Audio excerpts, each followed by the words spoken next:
ndagushuhuje wowe ukomeje kubana natwe mu makuru n'ibiganiro bikomeje kugenda bitambuka ahangaha kuri Hot News TV Rwanda. Reka nizere ko aho muherereye hose mumeze neza cyane.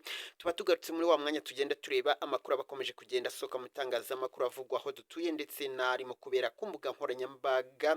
Amakuru mbazaniye rero muri aka kanya ni amakuru arimo kuvugwa mu mujyi wa Kigali, ariko noneho akaba ari amakuru agiye gukwira igihugu cyose. Mbere yuko ninjira muri iyi nkuru, reka manze sabe wowe utari wakora subscribe kuyikora kugira ngo ujye ubasha kubona notification z'amakuru yacu, kandi nkushimira nawe warangije kubikora. Amakuru turi gukura mu bitangazamakuru bitandukanye rero navuga yuko hari moto zigiye gucibwa ku buryo nta moto izongera kuba yakwinjira mu gihugu cy'u Rwanda iri mu bwoko tugiye kubabwira.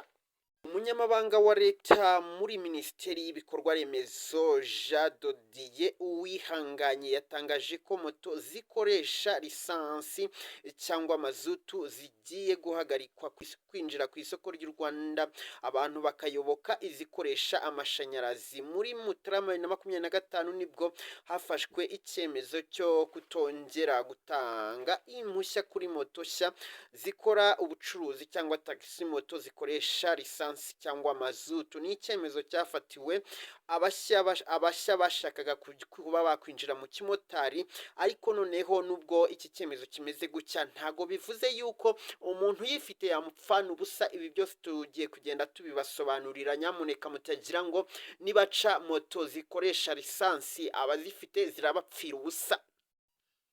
Uyu muyobozi yakomeje avuga yuko nubwo iki cyemezo cyafashwe ariko bitavuze yuko nk'uko tubibona mu makuru ntago abafite moto zikoresha lisansi bari bagabwe bazikoresha zirabapfira ubusa, ahubwo zirakomeza zikore, ariko noneho bahagarike izindi zishobora kuba zaza mu kazi ari shyashya zifite uburyo bwo gukoresha lisansi. Nk'uko byasobanuwe rero, basobanuye yuko ubu ngubu umumotari ugomba kuzajya ajya kuri rura agiye gushaka ibyemezo byo kuba yakora ikimotari cyangwa se umwuga w'umumotari, azajya asabwa yuko moto agomba gukoresha ari moto igomba kuba ikoresha amashanyarazi, nta byo gukoresha moto ya lisansi.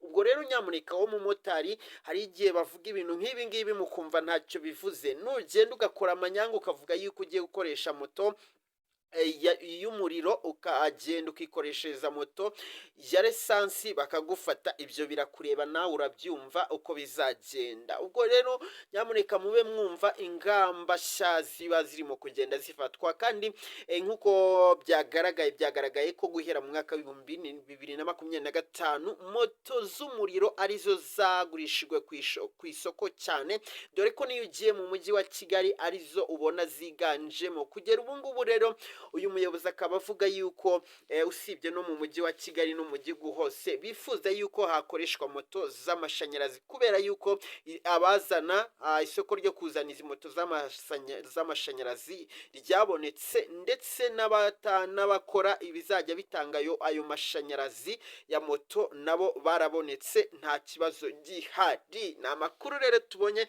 turavuga tutireka namwe tuyabagezeho. Nyamuneka niba uri umumotari cyangwa ushaka gukora ikimotari, wumve uburyo ugomba gutegura hakiri kare. Ndabakunda cyane.